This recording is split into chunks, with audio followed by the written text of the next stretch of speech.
Hi, welcome to home style kitchen and vlogs. இன்றைக்கி என்ன பார்க்க போகிறீங்கன்னா ரெட் சாஸ் பாஸ்தா தான். இது வந்து வீட் பாஸ்தா, மைதாவில் செஞ்ச பாஸ்தா கிடையாது. வீட் பாஸ்தா இப்போ வந்திருக்கு, ஃபேவரட் பிராண்ட்லேயே இருக்குது. நீங்கள் போய் பார்த்தீங்கன்னா தெரியும், டிபார்ட்மெண்டல் ஸ்டோர்ஸில் தான் இருக்குது. ரொம்ப இந்த டீனேஜில் இருக்கிற பசங்களுக்கெல்லாம் ரொம்ப ரொம்ப ரொம்ப ரொம்ப எங்கே பார்த்தாலும் இந்த பாஸ்தா வாங்கி சாப்பிடுதுங்க. குழந்தைங்களும் இப்போலாம் சாப்பிட ஆரம்பிச்சிச்சிங்க. இந்த வீட்டில் இருக்கிறதுனால வீட் பாஸ்தான்றதுனால பிரச்சனை இல்லை. மைதாவில் இருந்தால் தான் கொஞ்சம் யோசிக்கணும் செஞ்சு தர்றதுக்கு. இப்போ லீவ் டைம் தானே, குழந்தைங்க வீட்டில் தானே இருப்பாங்க. இந்த மாதிரி பாஸ்தாலாம் செஞ்சு குத்தாசதுக்கு குழந்தைங்களுக்கும் விரும்பி சாப்பிடுவாங்க. கொஞ்சம் குவான்டிட்டி பண்ணால் கூட போதும். நான் 4 பேருக்கு சேர்ந்த மாதிரி பண்ணிகிட்ருக்கேன். அதனால் பெரிய பெரிய தக்காளி ஒரு 3, ஒரு ஆஃப் தக்காளி போட்டேன். போதும்னு சொல்லிட்டு போட்டு இந்த மாதிரி தண்ணியில் நல்லா பிளான்ச் பண்ணி எடுத்துக்கோங்க. அந்த தோல் மேலே உறிஞ்சி வர அளவுக்கு பிளான்ச் பண்ணால் போதும். இந்த மாதிரி தண்ணி கடாயில் வச்சுட்டு நிறைய உப்பு போடுங்க. நல்லா ஒரு 1 டேபிள் ஸ்பூன் உப்பு கூட போடலாம் மேலேயே கூட. ஏன்னா பாஸ்தாவுக்கு மட்டும் எப்பயுமே வந்து வேக வைக்க சொல்ல நல்ல கடல் நீர் மாதிரி உப்பு போட்டு வேக வைக்கணும். அப்போ தான் வந்து பாஸ்தாவில் வந்து நம்ம என்ன பொருள் போட்டாலும் அக்செப்ட் பண்ணிக்கும். அதனால் என்கிட்ட பெனே பாஸ்தா கொஞ்சம் இருந்தது, அதையும் போட்டுட்டு கொஞ்சம் அந்த கர்வ் பாஸ்தா இருந்தது, அதையும் போட்டுட்டேன். கொஞ்சமாக தான் இருந்தது, சரி அதே இதுக்கு வச்சுருப்பானேன்னு சொல்லிட்டு அதையும் கூட ஆட் பண்ணிட்டேன். ரெண்டுமே வீட் பாஸ்தா தான். அதனால் 2 நல்லா வேகணும். இந்த உப்பு தண்ணியில் நல்லா வேகணும் பாஸ்தா. அது வெந்து இப்போ நம்ம தொட்டோம்னா அந்த சாஃப்டாக இருக்கணும். சம்டைம்ஸ் வந்து பாஸ்தா வெந்தா மாதிரி இருக்கும், நீங்கள் எடுத்து கடிச்சு பார்த்தீங்கன்னா உள்ளே ஒயிட்டாக இருக்கும், நச்சுக்குன்னு இருக்கும் வாயில். அந்த மாதிரி இருக்கக்கூடாது. நம்ம வாயில் சாப்பிட்டா நல்லா சாஃப்டாக இருக்கணும். இதில் ஒரு சொட்டு ஆயில் கூட விட்டுக்கோங்க. உடனே செய்ய போகிறதா இருந்தால் தேவையில்லை, கொஞ்சம் லேட்டாக செய்ய போகிறீங்கன்னா ஆயில் விட்டுக்கோங்க. பூண்டை நல்லா நான் இந்த மாதிரி பொடியாக நறுக்கி வச்சுருக்கேன், முதல்ல பார்த்துருப்பீங்க. இப்போ வந்து இந்த தக்காளியை வந்து இந்த மாதிரி பீல் பண்ணிவிடுங்க. ஏன்னா இந்த தக்காளி தோல் வந்து செட் ஆகாது. அதனால் இது பாஸ்தா சாஸ் விற்கிது, அதுவும் தான் இருக்குது. நான் தனியாக இந்த மாதிரி தக்காளியும் போடுவேன், பாஸ்தா சாஸும் போடுவேன், ரெண்டுமே போட்டு தான் பண்ணுவேன். இந்த மாதிரி தக்காளியை நல்லா பீல் பண்ணி, பயங்கர சூடு, கையே பொறுக்கலன்னு வச்சுக்கோங்களேன். நல்ல தக்காளி எவ்வளோ போடுறோமோ அவ்வளோ நல்லாயிருக்கும் ரெட் சாஸ் பாஸ்தாவில். நம்ம வந்து தக்காளி வேக வச்சு பண்ணுறோம். அது ஆக்சுவலாக பாஸ்தா சாஸும் அதே தான், ஒன்றும் இல்லை. அவன் வந்து கொஞ்சம் அந்த இது பண்ணி மிக்ஸ் பண்ணி வச்சுருக்கான், வேறு ஒன்றுமே இல்லை. இப்போ ப்ரெசர்வேட்டிவ்ஸ் போட்டு இது மாதிரி நல்லா அரைச்சிக்கோங்க. தக்காளியை அரைச்சிட்டு இப்போ பாஸ்தாவை நம்ம இப்படி கட் பண்ணி பார்த்தா உள்ளே வந்து ஒயிட் கலராக இருக்கக்கூடாது. அதனால் சாப்பிட்டு பார்த்தீங்கனாலும் அது நச்சுன்னு பல்லில் பிடிக்கக்கூடாது. எடுத்து ஸ்ட்ரெயினரில் போட்டு ஸ்ட்ரெயின் பண்ணிவிடுங்க. இப்போ நல்லா ஒரு ஆயில் போட்டுக்கோங்க. கொஞ்சம் நான் கொஞ்சம் குவான்டிட்டி அதிகமாக பண்ணுறதுனால ஆயில் கொஞ்சம் அதிகமாக போடுறேன். ஆயில் போட்டுக்கோங்க. நம்ம சாப் பண்ணி வச்சுருக்க பூண்டு போட்டுக்கோங்க.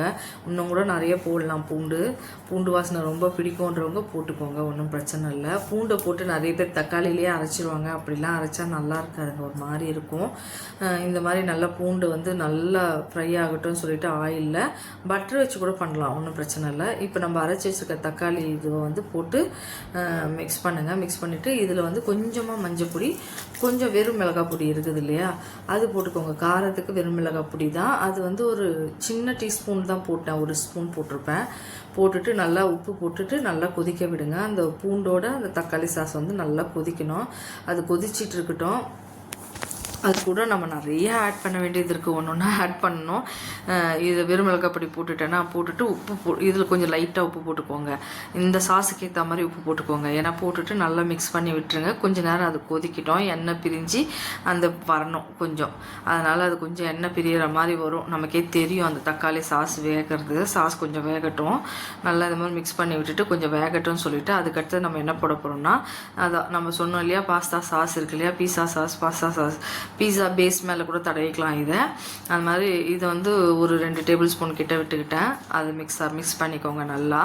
அதுக்கு அடுத்தது வந்து டொமேட்டோ சாஸும் விடணும், அது கொஞ்சம் கடைசியாக விட்டுக்கலாம். மிக்ஸ் பண்ணிவிட்டு நல்லா கொதிக்கிட்டோம். அந்த பாஸ்தா சாஸோடு சேர்த்து இது நல்லா கொதிக்க விடுங்க. கொஞ்சம் கொதிக்கிட்டோம். இதுக்கிடையில் வந்து சில்லி ஃப்ளேக்ஸ் போட்டுக்கோங்க. கொஞ்சம் சில்லி ஃப்ளேக்ஸ் போட்டுட்டு நம்ம இந்த பாஸ்தா வடிகட்டணும் இல்லையா, அந்த தண்ணி கொஞ்சம் கீழே வந்து அந்த ஸ்டார்ச்சாக கொஞ்சம் இருக்கும், அந்த தண்ணியை கொஞ்சம் ஆட் பண்ணுங்கள். அது கொஞ்சம் டேஸ்ட்டு கொஞ்சம் நல்லாயிருக்கும். அந்த தண்ணியை ஆட் பண்ணிங்கன்னா நீங்கள் எப்போ பாஸ்தா பண்ணாலும் அந்த பாஸ்தா வெந்த தண்ணி கொஞ்சம் ஊற்றுனீங்கன்னா கொஞ்சம் டேஸ்ட் நல்லாயிருக்கும். அதனால் சொல்கிறேன். இந்த மாதிரி இப்போ சாஸ் ரெடி ஆகி இப்போ கொதிக்க ஆரம்பிச்சிச்சு. இந்த டைமில் வந்து ஒரு 2 ஸ்பூன் கிட்ட சர்க்கரை போட்டுக்கோங்க. கண்டிப்பாக சர்க்கரை போடணும். போட்டுட்டு டொமேட்டோ சாஸ் வந்து 1 டேபிள் ஸ்பூன் விட்டேன். இந்த ஸ்பைசி டொமேட்டோ சாஸ் இருக்கும் இல்லையா, அதுதான். ஒரு ஸ்பூன் டொமேட்டோ சாஸ் விட்டுக்கோங்க. விட்டுட்டு நல்லா மிக்ஸ் பண்ணி விடுங்க. நெக்ஸ்ட் வந்து ஹர்ப்ஸ் போடணும். மிக்சர்டு ஹர்ப்ஸ் கடையில் விற்கும், பார்த்தீங்கன்னா உங்களுக்கே தெரியும். பாஸ்தா சீசனிங்காக, பீஸா சீசனிங்காக விற்கும். அது நல்லா ஒரு கொஞ்சம் குவான்டிட்டி அதிகம்ன்றதுனால 1 டேபிள் ஸ்பூன் கிட்ட நான் போட்டு நல்லா மிக்ஸ் பண்ணி விட்டுட்டு நல்லா கொதிக்க விடுங்க. அது நல்லா கொதிக்கிட்டோம். அது நல்லா கொதிச்சுட்டு இருக்க சொல்லவே மிளகுத்தூளும் போடணும். பாஸ்தாவை இப்போ ஆட் பண்ணிவிடுங்க. இந்த கொஞ்சம் வாட்டரியாக இருக்க சொல்லவே பாஸ்தாவை ஆட் பண்ணிட்டிங்கன்னா அந்த குழல் உள்ளெல்லாம் போயிடும். அந்த வாட்டரு ரொம்ப நல்லாயிருக்கும் சாப்பிட்றதுக்கு. அதனால் கொஞ்சம் யோசித்தேன், சாஸ் கம்மியாக இருக்குமோன்ட்டு சொல்லிட்டு. அதனால தான் மிக்ஸ் பண்ணி பார்த்துட்டு வேணான்னா நிறுத்திக்கலான்னு சொல்லிட்டு கொஞ்சம் சாஸ் கொஞ்சம் நிறைய தான் இருந்தது. அதனால் கொஞ்சம் ஆட் பண்ணிக்கிட்டேன். திருப்பியும் ஆட் பண்ணிவிட்டு நல்லா மிக்ஸ் பண்ணி விடுங்க. இந்த மாதிரி நல்லா அதில் வந்து கொஞ்சம் இந்த மாதிரி இருக்க சொல்லியே கூட எடுத்துக்கலாம். இன்னும் கொஞ்சம் ட்ரை கூட பண்ணலாம். நான் கொஞ்சம் ட்ரை தான் பண்ணுவேன், சாஸெல்லாம் அதில் பிடிக்கட்டும்னு சொல்லிட்டு. இது கொஞ்சம் வாட்டரியாக இருந்தால் ஒரு மாதிரி இருக்கும்னு சொல்லிட்டு நான் கொஞ்சம் ட்ரை பண்ண ஆரம்பிச்சிடுவேன். இப்போ வந்து நம்ம வந்து இது கூட வந்து மிளகுத்தூள் ஆட் பண்ணணும். நம்ம ஃப்ரெஷ்ஷாக க்ரஷ் பண்ணி போட்டால் கூட நல்லா தான் இருக்கும். மிளகுத்தூள் ஆட் பண்ணிவிட்டு நான் வந்து இதில் சீஸ் போடுவேன். நம்ம அந்த ஸ்லைஸ் சீஸ் இருந்தது வீட்டில், அதை போடுவேன். மோஸ்ட்லி சீஸ் போட்டால் தான் பிடிக்கும் என் பையனுக்கு. அதனால் சீஸ் போட்டு தான் கொடுக்குறது. அந்த மாதிரியும் பண்ணலாம். இதில் வெஜிடபிள் ஆட் பண்ணுறதா இருந்தாலும் நீங்கள் வெஜிடபிள் ஆட் பண்ணிக்கலாம். அவ்வளோதாங்க, முடிஞ்சுதுங்க. மிளகுத்தூள் போட்டுட்டு நம்ம வந்து இப்போ வந்து சீஸ் அது மேலே போட்டுட்டு நல்லா ஒரு மிக்ஸ் கொடுத்துட்டு எடுத்து அப்படியே சாப்பிட வேண்டியதுதான். செம்ம டேஸ்ட்டாக இருக்கும் ரெட் சாஸ் பாஸ்தா. ட்ரை பண்ணி பாருங்கள், ரொம்ப ஈஸி. இப்போ பசங்கள்லாம் வீட்டில் தான் இருக்கிறாங்க, ட்ரை பண்ணுங்கள், அவங்களுக்கு ரொம்ப பிடிக்கும். செஞ்சு கொடுங்க. லீவில் வீட்டில் தானே இருக்காங்க குழந்தைங்க, செஞ்சு கொடுத்தா என்ஜாய் பண்ணுவாங்க. இதெல்லாம் கடையில் வாங்கினா பயங்கர காஸ்ட்லிங்க. ஒரு குட்டி கப்பே 300 ரூபாய் சொல்கிறானுங்க. அதெல்லாம் இதை விட டேஸ்ட் இருக்காதுங்க. நம்ம பண்ணுறதே பயங்கர டேஸ்ட்டாக இருக்கும். ட்ரை பண்ணி பாருங்கள், உங்களுக்கே பிடிக்கும். பிடிச்சிருந்தால் லைக் பண்ணுங்கள், ஷேர் பண்ணுங்கள், சப்ஸ்கிரைப் பண்ணுங்கள், கமெண்ட் பண்ணுங்கள். நிறைய சமையல் வீடியோஸ் போட்டுட்ருக்கேன். டெய்லி போய் பாருங்கள். உங்களுக்கு பிடிச்சிருந்தா ஷேர் பண்ணுங்கள். தேங்க்யூ.